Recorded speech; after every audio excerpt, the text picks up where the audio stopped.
रामकृष्ण हरी. मी रामकृष्ण नारायण आगरकर, राहणार पाबळ, तालुका शिरूर, जिल्हा पुणे. श्री संत कान्होजी महाराज पालखी सोहळा या सोहळ्यामध्ये उपसोहळा प्रमुख पदावर काम करत असताना विश्वस्त म्हणून गेले अनेक वर्षे या सोहळ्यामध्ये जबाबदारी पार पडत आहे. कान्होजी महाराज पालखी सोहळा सुरू झाल्यानंतर वाडवडिलांनी घालून दिलेली ही सोहळ्याची परंपरा अव्याहतपणे पुढे चालवण्यासाठी मी प्रयत्न करत असताना गुरुवरे नागेश्वर दिंडीच्या माध्यमातून पाबळ पंचक्रोशी असेल, केंदूर असेल किंवा शिक्रापूर, पूर, कनेरसर या पंचक्रोशीतील जे भाविक लोक या सोहळ्यामध्ये सहभागी होतात आणि ह्या सोहळ्याचा आनंद लुटतात. खरं पाहिले तर यावर्षी सुवर्ण महोत्सवी वर्ष असल्यामुळं आम्ही अनेक संकल्प या ठिकाणी सोहळ्यामध्ये राबवण्याचं ठरवलं. त्याच्यामध्ये वृक्ष लागवड असेल, विद्यार्थ्यांचा सहभाग असेल, तरुणांचा सहभाग असेल, या विषयावरती आम्ही चांगल्या प्रकारचं काम करण्यासाठी गावोगावी निमंत्रण पत्रिका, आपण कार्यक्रम पत्रिका गावोगावी पोहोचवत असताना सर्व ग्रामस्थांना सूचित केलं की सुवर्ण महोत्सवी वर्ष असल्यामुळं आपण चांगल्या प्रकारे पालखी सोहळ्याचे स्वागत करावं.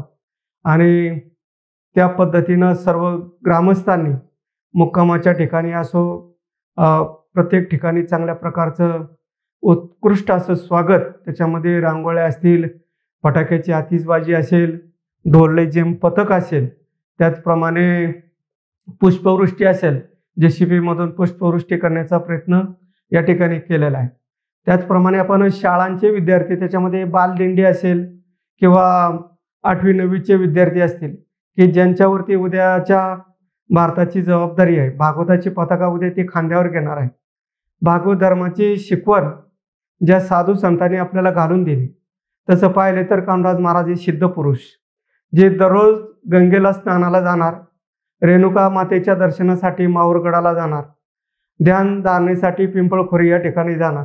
आणि अशी त्यांची दिनचर्या असताना महाराजांचं महत्त्व म्हणजे काशीपासून म्हणजे संपूर्ण भारतामध्ये त्यांची ख्याती पसरलेली असे थोर संत, आणि त्या संताबरोबर आपण जात असताना या ठिकाणी जी संतांची शिकवण आहे, सर्व समाजाला बरोबर घेणं, जातीपाती विरहित आपण एक पुरोगामी विचार या पालखी सोहळ्यामधून राबवत असतो.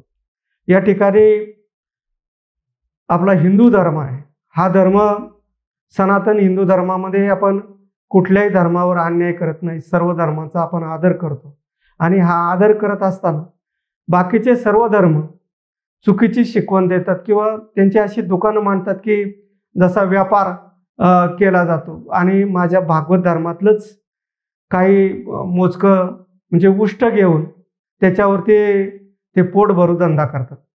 परंतु माझ्या भागवत धर्माची किंवा माझ्या साधू संतांनी दिलेला विचार सोडून त्यांच्याकडे कुठलाही एक विचार नाही की त्याचा अवलंबन करावं. भगवद्गीता असेल, महाभारत किंवा ज्ञानेश्वरी असेल, गाथा असेल किंवा इतर संतांचे जे ग्रंथ असतील, जे आज बाहेर देशामध्ये लोक त्याचा अभ्यास करतायत, कितीतरी परदेशी नागरिक या वारी सोहळ्यामध्ये सहभागी होत आहेत. आज या संतांच्या पादुका परराष्ट्रामध्ये, परदेशामध्ये जात आहेत. MIT असेल किंवा इस्कॉन असेल, यांच्या माध्यमातून हा म्हणजे संतांचा विचार, हा जो विचार आहे हा सर्व विश्वाला ताणणारा विचार आहे. संत ज्ञानेश्वर माऊलींनी जे पसायदान मागितलं ते पुणे जिल्हा किंवा महाराष्ट्र किंवा भारतासाठी नाही, अखिल विश्वाच्या कल्याणासाठी त्यांनी पसायदान मागितलं. त्यांनी कुठल्याही धर्मावरती किंवा कोणावरती टीका न करता सर्वांना समावेश करून सर्व व्यापक अशी भूमिका मांडली. समाजाने त्यांना खूप त्रास दिला, परंतु आपल्या त्रासाची कुठली म्हणजे त्याचा प्रतिशोध किंवा त्याचा कुठलाही वाईट विचार न करता समाजाच्या हितासाठी जे काय असेल ते त्यांनी सहन करण्याचा किंवा समाजाला देण्याचा प्रयत्न केला. संतांची शिकवण हीच खऱ्या अर्थानं आज जी विश्वशांती, आपण भारताला म्हणतो आपण विश्वगुरू होण्याच्या मार्गावर आहोत. परंतु संतांची शिकवण किंवा माऊलींनी घालून दिलेली जी पसायदानाची आळ आहे किंवा जी विनवणी आहे, ही विश्वाला तारण्यासाठी उपयुक्त आहे. आणि खऱ्या अर्थानं आज म्हणजे महाराष्ट्र शासन असेल, भारत सरकार असेल, यांनी देखील वारकऱ्यांच्यासाठी चांगल्या प्रकारच्या सुविधा उपलब्ध करून देण्यासाठी ते कटिबद्ध झालेत. त्याच्यामध्ये चांगल्या प्रकारचे रस्ते असतील, आरोग्याच्या सुविधा असतील, पाण्याच्या सुविधा असतील, या सर्व महाराष्ट्र शासनाने चांगल्या प्रकारे पुरवण्याचा प्रयत्न केला आहे. या वर्षी आपल्या सोहळ्यामध्ये महाराष्ट्राच्या राज्यमंत्री यांच्याकडं अनेक खाती आहेत. मेघनाताई साकुरे बोर्डीकर यांच्यामार्फत या पालखी सोहळ्याला स्वच्छतेचे युनिट असेल, पाण्याचे टँकर असेल किंवा आरोग्य पथक असेल, या सर्व सुविधा या सोहळ्याला उपलब्ध झाल्या. खरं पाहिलं तर हा सोहळा मानाच्या 10 दिंड्यामध्ये म्हणजे 10 पालख्यांमध्ये याचा समावेश व्हावा.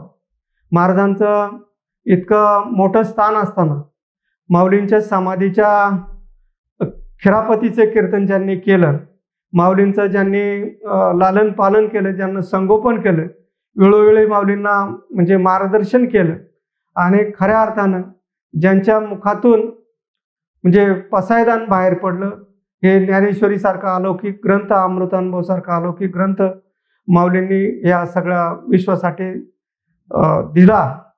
त्यांना मार्गदर्शन करण्याचं काम कान्होराज महाराजांनी केलेलं आहे. म्हणून कान्होराज महाराज हे खरं पाहिलं तर हे विश्वगुरू म्हटलं तरी वावगं ठरणार नाही.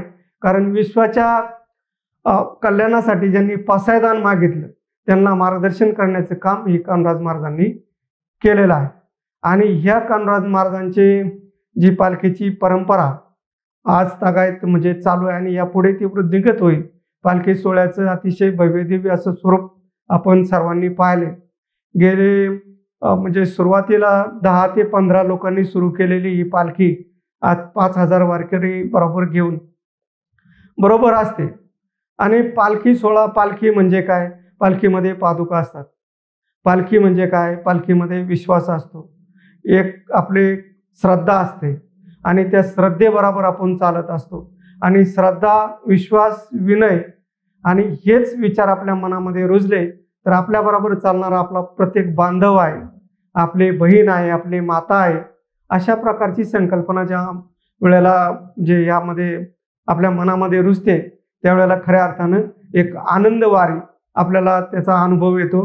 आणि ह्या आनंद वारीमधून एक छोटी छोटी चिमुकली असतात. माऊली तुम्ही हे घ्या, माऊली तुम्ही ते घ्या, माऊली पाणी घ्या, माऊली तुम्हाला काय वाढू, म्हणजे इतकी सेवा करण्याचा प्रयत्न करतात. आणि ही सेवेची वृत्ती ह्या सोहळ्यामधून आपल्याला शिकायला मिळते.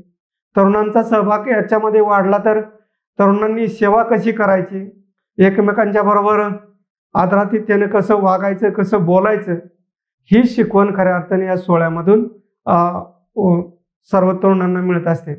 आज पाहिलं तर जनसामान्यामध्ये किंवा परिसरामध्ये अतिशय वातावरण खराब झालंय. कुठल्याही प्रकारचे चांगले संस्कार मुलांच्यावरती घडत नाहीत किंवा चांगल्या प्रकारचे विचार त्यांना ऐकू येत नाहीत. आणि ह्या सगळ्या वाईट विचारातून एक चांगला मार्ग, एक चांगला म्हणजे राजमार्ग जर कुठला असेल तर तो म्हणजे वारी आहे. आणि या वारीमध्ये आलेला तरुण असेल, वारकरी असेल किंवा कोणी सेवादारी असेल, त्याचं नक्कीच जीवन उज्ज्वल होतं. त्याच्यातून समाजाची सेवा घडते, आईवडिलांची सेवा घडते आणि त्याच्या चित्तवृत्तीमध्ये जो बदल होतो तोच खरा वारीचा अनुभव. तुम्हाला पांडुरंग भेटो किंवा न भेटो, परंतु समाजातला जनमानसातला पांडुरंग, त्याची केलेली सेवा हीच खरी ईश्वर सेवा आहे. वारीची आपण हे पाहिलं तर वारी आपण करत असताना किंवा वारी आपण अनुभवत असताना ज्याची जशी वृत्ती आहे, ज्याचा जसा भाव आहे, कोणी छोटा 1 फुटाचा देव पाहतो, कोणी 5 फुटाचा पाहतो, कोणी 10 फुटाचा पाहतो, कोणी विश्वव्यापक देव पाहतो. ज्याची जशी भक्ती असेल त्या प्रकारचा देव त्याला दिसत असतो. आणि जशी जशी श्रद्धा तुमची वाढत जाईल त्यावेळेला तुम्हाला तुकाराम महाराजांचा अनुभव म्हणजे अभंग तुम्हाला अनुरेणुनी तोकडा तुका आकाशा एवढा. तुकाराम महाराज तुम्हाला एक मनुष्य वाटत होते, परंतु तुकाराम महाराजांची उंची आकाशाला गवसणी घालणारी होती. याचा प्रत्यय या वारीच्या याच्यामधून येतो. कान्होराज महाराजांचा पालखी सोहळा संपन्न होत असताना पंचक्रोशीतील सर्वांचं सहकार्य आहेच, परंतु सर्व ट्रस्टी असतील, सर्व ग्रामस्थ असतील, विविध गावचे सरपंच असतील, विकास सोसायटीचे सगळे संचालक असतील, तरुण वर्ग असेल, पतसंस्था असतील, या सर्वांचं बहुमोल असे सहकार्य या ठिकाणी पालखी सोहळ्याला लाभत असतं. आणि पालखी सोहळा म्हणजे एक समाज घडवण्याचं, एक तरुण पिढीला सुसंस्कार आणि विचार देण्याचं एक व्यासपीठ आहे, एक विद्यापीठ आहे असं म्हटलं तर या ठिकाणी वावगं ठरणार नाही. आनंदवारी पालखी सोहळा सुरू झाल्यानंतर गेली 4-5 वर्ष आदेश डपोळे यांच्या माध्यमातून ही आनंदवारीचा उपक्रम राबवला जातो. त्याच्यामध्ये वारीमध्ये काय काय उपक्रम चालतात, वारीमध्ये काय काय कार्यक्रम संपन्न होतात, हे घर बसल्या पंचक्रोशीतील जे वारीला येऊ शकले नाही किंवा आपले नातेवाईक असतील, आपले घरचे मंडळी असतील, आपले मित्रमंडळी असतील, हे पाहत असतात आणि तो आनंद त्यांना म्हणजे अतिशय मनाला प्रसन्न करतो की जेणेकरून आपण घरी बसलोय, आपली चूक झाली, आपण सुद्धा या सोहळ्यामध्ये सहभागी व्हायला पाहिजे होतं आणि खरा तो आनंद आपल्याला लुटता आला असता. म्हणून या यूट्यूबला सर्वांनी सबस्क्राईब केलं पाहिजे आणि या आनंदवारीच्या माध्यमातून यांनी जी सेवा चालू ठेवलेली ही अविरत चालू ठेवली पाहिजे आणि या वारीचा आनंद सगळ्यांना म्हणजे मिळाला पाहिजे.